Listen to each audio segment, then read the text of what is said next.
Siempre Venezuela. 2 horas de información, noticia, cultura, música y la presencia de la migración venezolana en el mundo.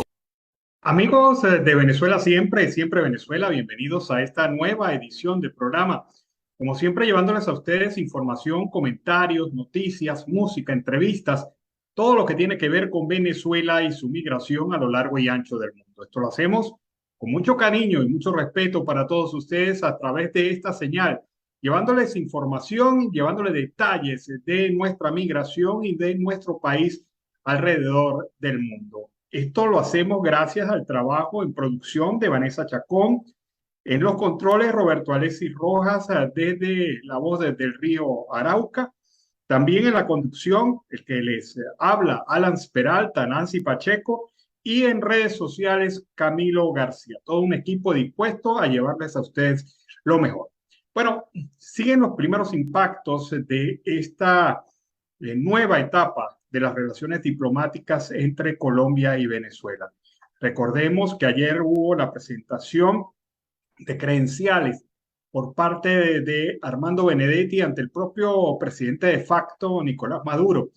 Y también se hizo lo propio por parte del representante de Venezuela en Colombia. Ahora, fíjense todos los aspectos que trae este nuevo acercamiento. Cada quien pendiente de los detalles, cada quien pendiente de los gestos, cada quien pendiente de las acciones. Se vieron muy amables a ambos lados. Sin embargo, Benedetti dijo ayer en una entrevista realizada por un medio de comunicación colombiano que no viene ni a juzgar ni a dejarse juzgar por el presidente de facto, Nicolás Maduro. También ha dicho que su orientación o su vocación está relacionada al tema económico, al tema de la representación de los colombianos en el territorio venezolano, al tema también vinculado a la apertura social, a la apertura cultural, es decir, temas duros como el tema de los derechos humanos, temas duros como el tema de la violación del derecho humano a varios venezolanos, no serán temas que se van a tratar en esta gestión de Benedetti. Y bueno, dice que si se cierran los ojos, pues podrá pasar cualquier cosa en esta relación. Hay algunos analistas que han señalado durante el día de hoy, a través de diversos medios de comunicación, que el interés de Petro, del presidente colombiano Petro, es el de tomar el control de monómeros de Venezuela, monómeros venezolanos colombianos que se encuentran en la ciudad de Barranquilla. Ocurre entonces que el señor Petro habría hecho a través de Benedetti una oferta a Nicolás Maduro para hacerse el control del 51% de las acciones de monómeros. Y esto pues daría satisfacción a una estrategia que el gobierno colombiano mantiene, que es la de garantizar el suministro y abastecimiento de productos derivados petroquímicos para el campo en Colombia. Recordemos que Monómeros hasta hace poco era el líder en el suministro de estos productos para ese mercado, pero por diversas razones ha decaído su contribución al mercado de productos petroquímicos en Colombia, fertilizantes, para hablarlo más claro. Ocurre entonces que la estrategia de Petro es la de no tocar los temas sensibles, acercarse al gobierno venezolano, pedir la posibilidad de acceder a la mayoría accionaria y de darse esto, las relaciones se mantendrían en un nivel ganar-ganar para ambos. Por un lado, para Petro, porque garantizaría así el control de monómeros, y por el otro lado, para el régimen de facto, porque tendría un socio realmente dispuesto a callar y a ocultar ciertas cosas del tema de la relación binacional y específicamente el tema político, que es el tema que más le afecta al presidente de facto, Nicolás Maduro. A propósito de esto, el embajador Benedetti, también en otras declaraciones, ha dicho que se garantiza que aquellos que piden asilo político o que tienen asilo político lo van a tener siempre y cuando cumplan con la reglamentación y la legislación internacional para ello.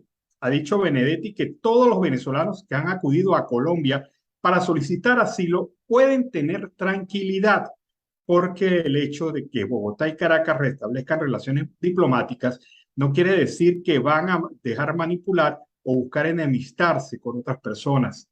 De esta forma, el embajador colombiano ratificó lo expresado por el presidente Gustavo Petro el día pasado, que ha dicho que Colombia garantiza el derecho de asilo y refugio en respuesta a una pretensión del primer vicepresidente del PSUV, Diosdado Cabello, de gestarse la extradición de opositores venezolanos que están asilados en el territorio del vecino país.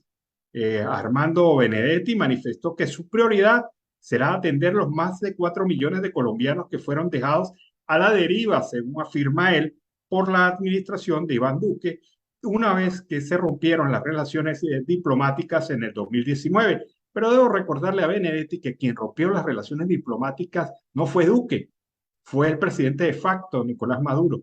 Así que hay que poner las cosas en su justa dimensión. Por otra parte, dijo que si bien países hermanos no deben romper relaciones porque uno de ellos siga o tenga determinada forma de proceder, su labor es enfocarse en los ciudadanos colombianos. Por ende, aclaró que no se va a inmiscuir en los asuntos internos de Venezuela, aunque él dijo que no se opone a ayudar a mediar en la situación venezolana si se lo piden. Así que entonces tenemos una relación diplomática que va a ser muy light, según lo ha dicho tanto Petro como Benedetti, una relación diplomática centrada en lo económico, centrada en la atención de los colombianos en el territorio venezolano, pero hay asuntos pendientes. Y hay tres asuntos pendientes que seguramente darán que hablar en las próximas semanas. Uno, ¿qué pasa con la denuncia realizada ante la justicia colombiana por el desplazamiento masivo que generó el Estado venezolano en el año 2015 en contra de miles de colombianos que se encontraban en territorio venezolano? Ese es un tema incluso que está llegando a los niveles internacionales y que impulsa, entre otros, Walter Márquez en materia de derechos humanos. El defensor de derechos humanos venezolano Walter Márquez ha impulsado este tema político. ¿Qué va a pasar con eso? Es una denuncia penal que existe ante la justicia colombiana. ¿Se va a actuar o no se va a actuar en tal sentido? Se pedirá que se resarza los daños y perjuicios generados a los colombianos que fueron desplazados en el año 2015 por decisión del gobierno venezolano. Por otra parte, está el tema económico. Todavía hay deudas pendientes de las pasadas administraciones de Cadivi hacia empresarios colombianos que fueron afectados por el esquema cambiario que nunca les cumplió y les dejó algunos de ellos en situación muy crítica en materia económica. Y el tercer punto, el tema de las disidencias de la FARC y la guerrilla colombiana que está en el territorio venezolano actuando, dirigiendo, haciendo acciones en territorio venezolano y que desde el territorio venezolano, según lo ha dicho la Fuerza Armada Colombiana, ha venido actuando en contra de intereses de Colombia y Fuerzas Armadas colombianas en el territorio, desde el territorio venezolano hacia el territorio colombiano. Son tres puntos nada más que he mencionado. Hay varios, pero esos tres puntos son fundamentales para lograr entender cómo va a ser este nuevo ciclo de relaciones en donde los dos no se quieren tocar, no se quieren afectar, no se quieren acercar a temas sensibles, practican la política de vamos a hablar primero de lo que nos une, pero también hay que entender que estos temas no pueden ser evadidos por ninguno de los dos gobiernos. Vamos a escuchar un reporte. Los trabajadores de PDVSA en Oriente se alzaron en protesta para exigir seguro médico. Así como hay plata para el apartamento de la esposa del ministro, dicen ellos, tiene que haber para los trabajadores. Y es que la protesta en Oriente se inició porque la hija de uno de los trabajadores falleció al no tener vigente el seguro médico PDVSA. Entonces los trabajadores iniciaron una protesta masiva que amenaza en convertirse en algo nacional si no se toman los correctivos correspondientes. Pero vamos a ver parte de esta protesta en PDVSA Oriente. Estamos molestos, estamos arrechos. ¿Saben por qué estamos arrechos? Porque así como hay plata para remodelar las casas del ministro, del mismo, tiene que haber plata.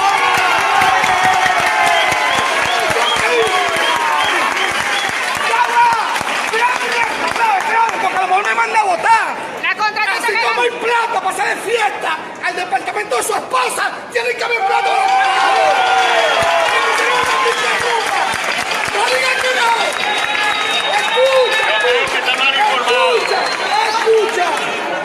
Este que está aquí tuvo 40 días hospitalizado en el Resetti con COVID alta. 150 pullas en mi estómago. Cuando yo me vuelva enfermado, mis hijos o cualquiera de nosotros, queremos que nos lleven para la clínica donde te llevaron a ti, no ahora.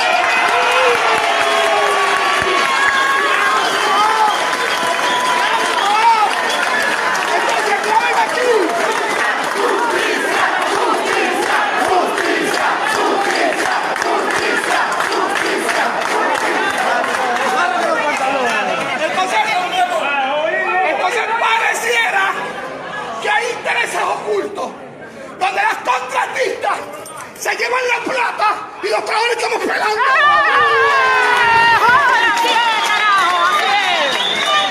Entonces, ministro, presidente, entonces es más fácil meternos presos, más fácil tirarnos en DGCIN, en SEBIN, la guardia para amedrentarnos. Es más fácil, no. Creemos que la razón no existe y nos mantenemos en pie de lucha hasta que venga el ministro.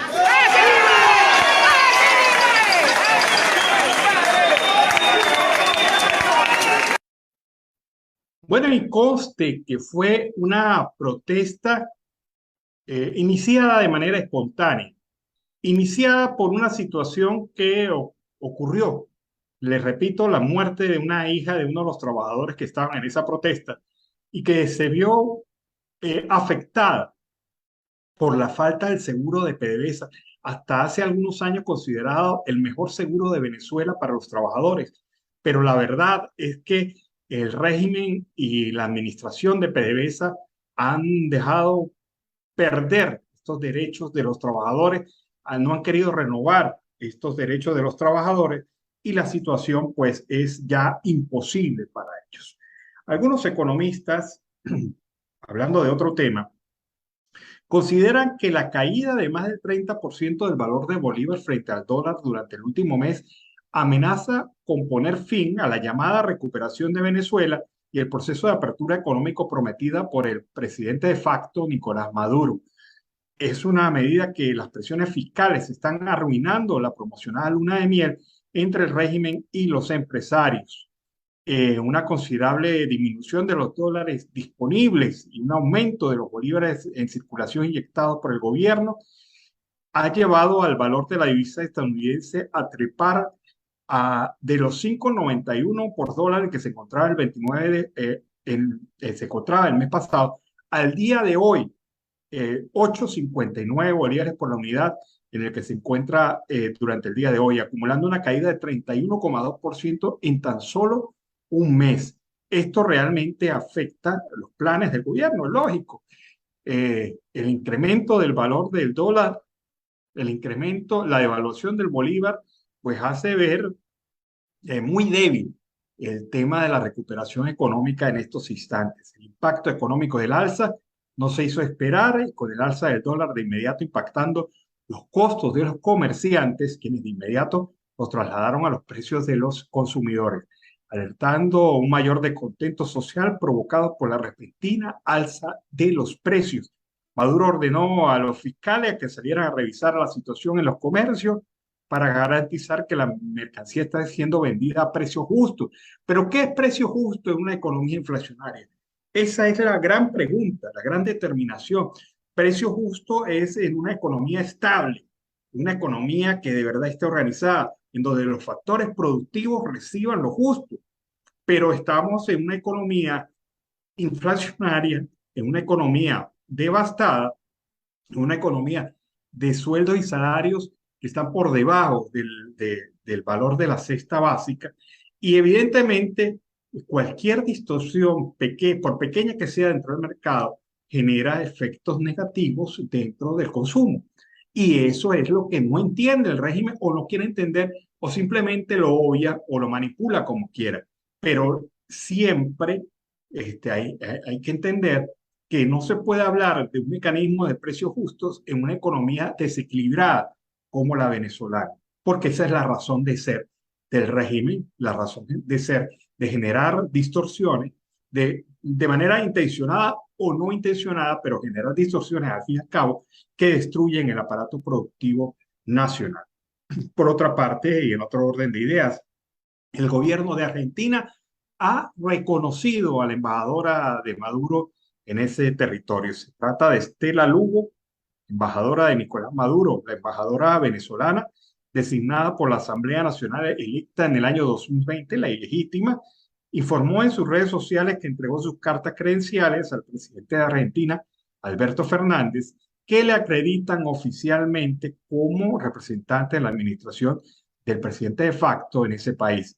De esta forma, Fernández reconoce al Ejecutivo liderado por Maduro y desestima la presencia de Elisa Trota, quien fuera nombrada como representante del gobierno interino que preside Juan Guaidó y quien al final del gobierno de Mauricio Macri recibió sus cartas credenciales y fueron aceptadas. Así que tenemos una embajadora ya del chavismo allá en territorio argentino, la señora Estela Lugo, por cierto, por cierto, señalada de estar vinculada a temas oscuros en esta relación iraní-argentina. Allá hay algunas cosas que debe aclarar, pero que la señalan como estar también vinculada a la tramoya esta del tema iraní en territorio venezolano. Próximamente se va a conocer seguramente más detalles sobre esto. Pero en este momento, Estela Lugo, embajadora de Venezuela ante el gobierno del presidente Alberto Fernández, quien, bueno, aceptó estas credenciales y ha desestimado las credenciales de Elisa Trota, que hasta hace poco era la representante oficial de Venezuela ante ese país. Con este tema nos vamos a la pausa comercial y musical del momento, pero al regreso seguimos acá en Venezuela siempre, siempre Venezuela. Bueno, el tema de los chiches del vallenato, Te Necesito Aquí Conmigo, nos permite iniciar así el segundo segmento de Venezuela siempre, siempre Venezuela, cambiando de ambiente, porque el sol, la luz, todo lo bueno de la vida nos permite eso. Entonces iniciamos y cambiamos el ambiente como deseamos que Venezuela próximamente cambie de ambiente, porque no puede seguir bajo la oscuridad de este régimen. Pero vamos con más información. Una noticia que se había venido adelantando, se había venido esperando, se había venido señalando, ha ocurrido esta semana. Y es la noticia de que oficialmente Venezuela pasa a ser la mayor crisis de refugiados más grande del mundo, superando a Ucrania, superando a Siria, superando a Afganistán, a Sudán del Sur. Venezuela entonces se ha transformado en la crisis migratoria más grande del mundo. Ha culminado las consultas David Smolarsky, quien ha venido señalando durante todo este tiempo como representante de la OEA para la crisis de refugiados venezolanos, que llegó, según él, el tuit que nunca quiso hacer. Ha culminado las consultas y ha obtenido la respuesta a la plataforma de las Naciones Unidas para Siria y Ucrania. Venezuela es la crisis de refugiados más grande del mundo, superando por poco a Ucrania y superando ya por 200,000 personas la crisis de Siria. ¿Qué se va a hacer al respecto? Es que este cuentacuota de la migración venezolana, la migración forzosa venezolana, sigue sumando a diario. Aproximadamente pasan por la frontera del norte de Santander y la frontera de la Arauca y la frontera del territorio de La Guajira, Aproximadamente a diario pasan más de 1.500 personas, casi 2.000 personas a diario. Personas que huyen por diversas razones, por diversos motivos, fundamentalmente por el económico y también por un tema que es esencial y que se analiza poco, que es el tema de la calidad de vida, de las perspectivas futuras a corto y a largo plazo para la familia venezolana. Y estas personas que suman a diario van haciendo un conteo que llega a otras naciones, las principales naciones latinoamericanas que han recibido esta migración y que todavía la siguen recibiendo, especialmente Colombia. Pero la ruta hacia Estados Unidos también ha generado un incremento notable de la migración venezolana hacia estos espacios. Así que lo que se entiende es que hay que hacer algo de inmediato, hay que hacer fuerza de inmediato para frenar esta migración. Pero la única manera de hacerlo efectivamente es con un cambio de gobierno en Venezuela. Por lo demás, no hay ninguna alternativa. Este régimen de facto no da ninguna garantía para que los venezolanos puedan quedarse en el territorio. Estas cifras son impresionantes.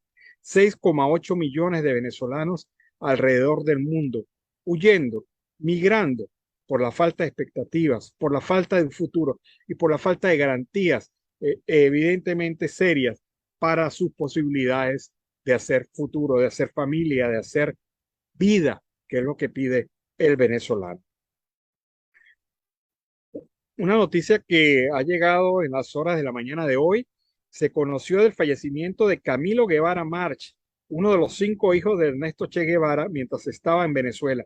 Tenía 60 años de edad, de acuerdo con fuentes diplomáticas que declararon a medios cubanos. Guevara March estaba en Caracas cuando sufrió un trombolismo pulmonar que derivó en un infarto. Miguel Díaz-Canel, presidente de Cuba, confirmó en Twitter el fallecimiento del hijo del Che Guevara y expresó sus condolencias por la desaparición física del hijo del guerrillero. Che Guevara tuvo 5 hijos en 2 matrimonios distintos y uno de ellos, Camilo Guevara, se encontraba en territorio venezolano cuando le aquejó la muerte. Así que un nuevo onomástico seguramente para el régimen de facto en relación a este tema del socialismo y sus caras. El profesor universitario y miembro de la Asociación de Profesores de la UCB, José Gregorio Alonso, conversó acerca de los objetivos de las protestas, su magnitud y su impacto. ¿Qué lograron realmente las protestas de los docentes universitarios en Venezuela durante este tiempo? Vamos a escuchar las declaraciones del profesor universitario y miembro de la Asociación de Profesores de la Universidad Central de Venezuela, José Gregorio Alonso. Las protestas contra el instructivo ONAPRE y por la restitución de nuestros derechos laborales, desde el mes de marzo hasta la fecha, han alcanzado solo en la capital de la República 37 acciones de calle, es decir, ha sido sostenida, aunque el gobierno ha jugado al desgaste de los trabajadores en general, ha podido más la intención de perseverar en lograr nuestro objetivo. En la primera semana de agosto, las movilizaciones fueron multitudinarias y alcanzaron todo el país. 60 municipios el día 4 manifestaron contra el atropello a nuestros derechos laborales y 19 estados. Lo mismo se repitió el 11 de ese mes. Es decir, ha sido una lucha constante, continua y permanente. Nuestra lucha no es solo por la restitución de derechos laborales, luchamos también por la educación pública de calidad. Nosotros queremos que permanezcan nuestros docentes en todos los niveles, educación básica, media, diversificada y universitaria, en nuestros planteles y en nuestras instituciones de educación superior. Para ello es necesario tener condiciones de trabajo que permitan una remuneración adecuada, protección social y libertad para asociarse. Cuando ello ocurra, fortalecemos el sistema de educación pública, fortalecemos a nuestras universidades y favorecemos el futuro de nuestros jóvenes. Desde esa perspectiva luchamos también por la educación pública venezolana. Y al mismo tiempo, durante todo este conflicto, se han incorporado nuevos actores. Uno muy importante para todo lo que es. Bueno, Andrea Tavares, secretaria general de la Causa R, denunció la pretensión de algunos factores políticos de excluir a los venezolanos que se encuentran en calidad de migrantes en el exterior del proceso de elección en primarias para elegir el candidato de los sectores y factores democráticos de la oposición. La dirigente política cuestionó esta posición y exhortó a hacer honor a la democracia y no imitar las mismas prácticas del régimen de facto de Nicolás Maduro. Ha señalado también que lo que niega el régimen no lo podemos negar los factores democráticos, que es el derecho a elegir de todos los venezolanos donde quiera que se encuentren. Eso los motivará a luchar por condiciones electorales y el derecho a la participación en la elección presidencial. Pero aún aquellos que no puedan votar sentirán la satisfacción de haber contribuido a elegir al líder unitario que recorra el país y luche por esas condiciones y los motivará a participar en movilizaciones, propaganda y otras acciones. Tavares urgió a los partidos que conforman la plataforma unitaria a acordar una fecha para la realización de las primarias y con ella el cronograma que se debe seguir, que incluye el registro y el voto de los venezolanos en el exterior. Si vamos a elegir un líder de la oposición, afirma, es justo que todos los compatriotas que estén afuera tengan el derecho de elegirlo. Si los excluimos de la elección, también los estaremos excluyendo de los distintos aportes que puedan hacer para el país más allá de votar. Además que afectaría la legitimidad del candidato unitario. La posición entonces de esta dirigente de la causa R, Andrea Tavares, secretaria general de esta organización. Hoy, haciéndole un comentario adicional, es el Día Internacional de las Víctimas de las Desapariciones Forzadas. Provea recuerda un caso de éxito, un caso de los pocos que se han logrado justicia en Venezuela. El 12 de marzo del 2010, funcionarios de la Brigada Motorizada de la Policía del municipio Bolívar del estado de Anzoátegui se llevaron detenidos a los jóvenes Gabriel Ramírez, de 23 años, José Ramírez, de 21, y Netfran Javier Cova, de 20. Sus familiares denunciaron la desaparición ante la Defensoría del Pueblo y la Fundación de Derechos Humanos de Anzoátegui. Provea se sumó al tema, al caso, al acompañamiento de las familiares de las 3 víctimas. En este caso, la Defensoría del Pueblo y la Fiscalía jugaron un papel destacado, demostrándose que cuando se tiene voluntad política de lograr justicia, se pueden obtener los mejores resultados. El 27 de agosto del 2012, el Tribunal de Juicio número 4 de Barcelona condenó a 2 funcionarios de la policía a 17 años de cárcel por el delito de desaparición forzada como autores materiales y por violación de domicilio.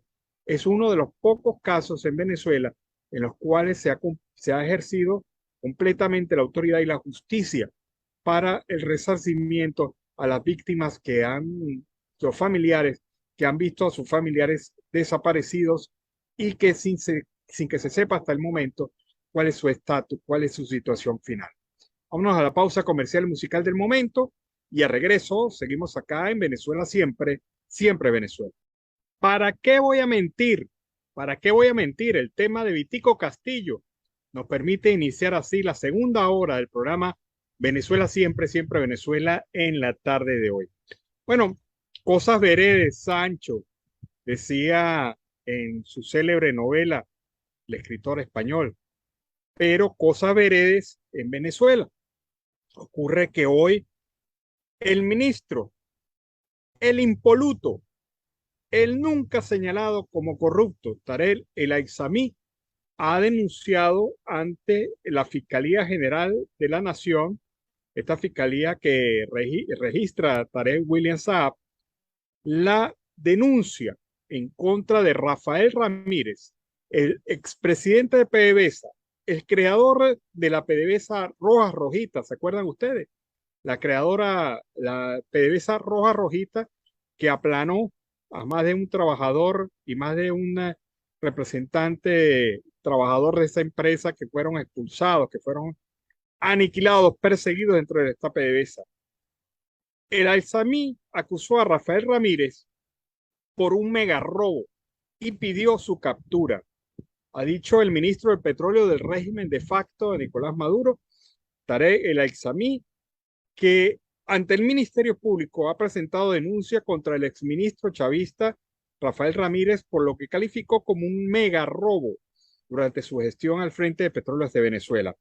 Se trata de una de las tramas de corrupción más graves que compromete al patrimonio de PDVSA, aseguró El Aissami, detallando que las irregularidades se iniciaron en febrero del 2012, es decir, hace 10 años. Tardaron 10 años para descubrir estas irregularidades. Se trataría del pago de una supuesta línea de crédito a una firma denominada Atlantic, que sería propiedad de Juan Wallis Brand. Dice el Aizami que un supuesto financiamiento que nunca existió en bolívares lo venden a dos fondos, uno en Panamá y otro en San Vicente y Granadinas, y hay unos recibos que suman la cantidad de 4.850 millones de dólares en 28 recibos de transferencia. Esto sería lo que, según el Aizami, Rafael Ramírez se habría robado. Estos fondos en el extranjero pertenecerían a los hermanos Luis Alfonso Oberto Anselmi e Ignacio Oberto Anselmi. Pero dice el Aizami, el impoluto y la Aizami, que esto no termina aquí. Este dinero luego fue transferido a otros fondos, parte de esa plata a otro no menos ladrón, corrupto, bandido llamado Leopoldo Alejandro Betancur López. Añadió el ministro. ¿Y por qué lo menciona? Porque según él, es familia del dirigente político de Voluntad Popular, Leopoldo López. El Aizami aseguró que el esquema fue diseñado y ejecutado por la mente perversa y muy corrupta de Rafael Ramírez, a quien calificó de monstruo, corrupto, prófugo de la justicia, traidor, cobarde, miserable y gasto. Es decir, se empachó completo con el señor Ramírez. Los dos son responsables de esta operación. Ante esto solicitó al fiscal general impuesto por la ilegítima constituyente chavista, Tarek William Saab, que tramite una orden de captura internacional contra Rafael Ramírez, acusándolo de ser el principal operador, autor intelectual y material de la operación de este megarrobo sin precedentes en PDVSA. También solicitó una investigación a Juan Wallis Brand, Víctor Aular, Luis Alfonso Oberto Anselmi, Ignacio Oberto Anselmi, Abraham Edgardo Ortega Ramírez y el ex viceministro Nervis Villalobos, que por cierto está siendo investigado en España por este caso. Este Nervis Villalobos, dice él, terminó siendo asesor de la administradora Atlantis y participó en esta operación porque es uno de los secuaces de Rafael Ramírez. Parece increíble, pero el chavismo, cuando le conviene, se da cuenta de la corrupción. Y en este caso, como Rafael Ramírez se le ha convertido en una piedrita en el zapato al régimen, porque ha estado acusando, ha estado señalando, ha estado manifestando ciertas acciones poco santas del chavismo al frente de Petróleos de Venezuela y en otras instituciones del Estado venezolano, acciones que involucran hasta el propio Maduro, pues el Aizami ha recordado ese tema de la corrupción y siendo abogado, pues el Aizami dijo, bueno, vamos a denunciar al corrupto de Rafael Ramírez. Pero es que el tema de la megacorrupción no solamente se extiende al caso de Rafael Ramírez, es que hubo megacorrupción en el fondo chino, es que hubo megacorrupción en el manejo de fondos de diversos financiamientos internacionales recibidos por el Estado venezolano, es que hubo el robo y saqueo en los CLAP, es que hubo robo y saqueo en las compras de la emergencia eléctrica, es decir, por todos lados en Venezuela hubo una mega corrupción que según algunas cifras conservadoras se acerca a los más de 300.000 millones de dólares.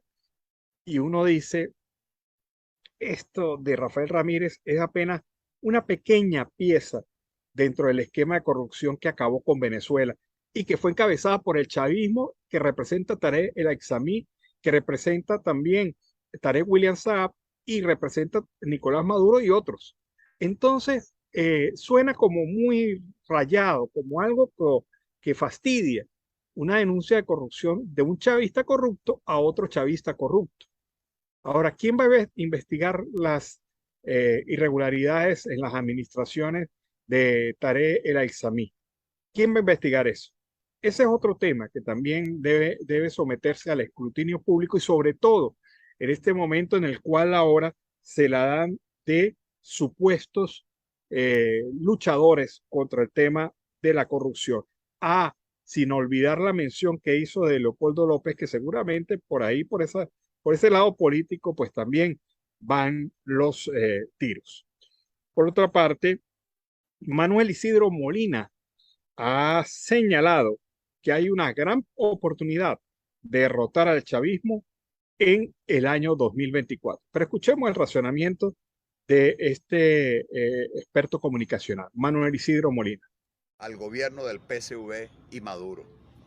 No importa que Maduro sea cambiado por Diosdado Cabello, por Carmen Meléndez, por Jorge Rodríguez, siempre será el mismo gobierno con intención monopartidista, un gobierno corrupto, un gobierno atropellador, abusador del poder. Y esa etapa de Venezuela tenemos que clausurarla.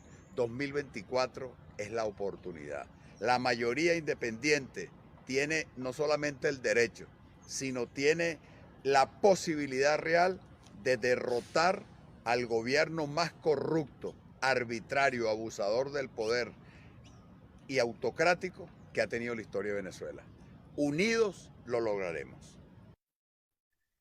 Bueno, pero estas condiciones se darán siempre y cuando la oposición vaya unida frente a ese tema electoral. Además que hay que tener, lo que ha dicho Guaidó, garantías electorales. Hay que tener sobre todo unidad de criterio. Hay que tener sobre todo también una acción que vigile y controle el manejo del proceso electoral, pero de carácter internacional. Esas son las garantías que pueden darle viabilidad cierta, clara a un proceso electoral el año 2024. Por cierto, proceso electoral que todavía no incluye a los 6,8 millones de venezolanos que se encuentran en el exterior. Vamos a aprovechar la oportunidad y escuchar el reporte de El Pitazo, Alianza Informativa con Siempre Venezuela. Notiaudio, El Pitazo, un preciso resumen de lo que ocurre en toda Venezuela, con Catherine Medina. Saludos, estimados oyentes. A continuación hacemos un repaso informativo por las noticias más destacadas hasta este momento. Comenzamos. Sigue estos consejos para proteger a tus hijos mientras usan las redes sociales. Una guía de la Comisión Federal de Comercio de Estados Unidos recomienda explicarle a los niños que solo deben publicar aquello que no les moleste que sea visto por otras personas. Fotografías privadas, números de tarjetas de crédito o dirección de la residencia quedan totalmente excluidas. Los padres también deben seguir de cerca los perfiles en redes sociales de sus hijos. También es necesario preguntarles con quiénes hablan en línea, quiénes son sus contactos y reafirmar la necesidad de que reporten si se sienten víctimas de comportamientos abusivos, sospechosos o inadecuados. Aseguradora y empresa de desechables se enfrentan por cobro de pólizas tras incendio. Glorimar Fernández nos explica. Representantes legales de la empresa Servicios en Desechable denunciaron que el juzgado tercero de primera instancia en lo civil ejecutó una medida de embargo contra la aseguradora Star Seguros por un monto de $2.250.000 por el presunto incumplimiento de pago de una póliza por un incendio ocurrido en su estructura. Cifra de migrantes venezolanos en el mundo aumenta a 6.8 millones. Daniela Carrasco amplía esta información para nosotros. El número de migrantes y refugiados venezolanos se elevó a 6.8 millones de personas en todo el mundo, según el conteo realizado por la Plataforma de Coordinación Interagencial para Refugiados y Migrantes de la ONU. Las cifras fueron compartidas por el Centro de Derechos Humanos de la Universidad Católica Andrés Bello, quienes aseguraron que el incremento de las cifras se debe a los registros de Migración Colombia en referencia a los venezolanos que se encuentran dentro del territorio. En Anzoátegui, trabajadores petroleros protestan por reivindicaciones laborales. Escuchamos un reporte especial de Mariani Hernández. Trabajadores de la Estatal Petróleos de Venezuela protestaron por mejores condiciones de trabajo este lunes 29 de agosto en las inmediaciones de la refinería de Puerto La Cruz en el estado Anzoátegui. Los empleados petroleros marcharon por la restitución de un seguro médico. De acuerdo con el medio de comunicación Puerto La Cruz News y el diario El Tiempo, también salieron a reclamar por la muerte de la hija de un trabajador de PDVSA en un hospital público. Familiares, colegas y amigos de médica asesinada en Valencia exigen justicia. Escuchemos. Ya es la hora que ese monstruo pague, queremos justicia, que no lo liberen, tenemos mucha rabia con él, porque aparte de Nadia hay muchas mujeres ahí también que fueron violadas, fueron matadas, víctimas. Queremos que el presidente de la República venga Carabobo, que vea lo que está pasando, se pronuncie. Estimados oyentes, este ha sido el panorama informativo hasta esta hora. Recuerda que en El Pitazo queremos que te conviertas en nuestro superaliado. Tu aporte mantendrá vivo el periodismo independiente y nos ayudará a continuar sonando donde otros callan. Narró para ustedes Catherine Medina. Estas informaciones puedes ampliarlas en nuestra página web, elpitazo.net. También recibimos tus denuncias vía SMS o WhatsApp a través del 0414-230-2934.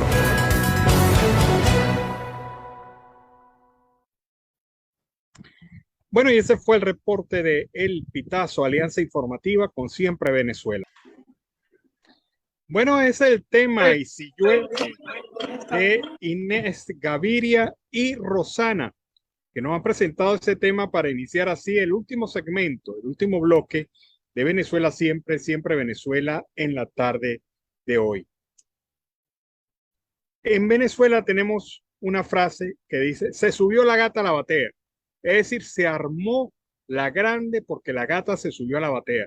Pero también uno piensa que esto era la reacción inmediata del enfrentamiento que planteó hoy Tarek El Aissami en contra de Rafael Ramírez.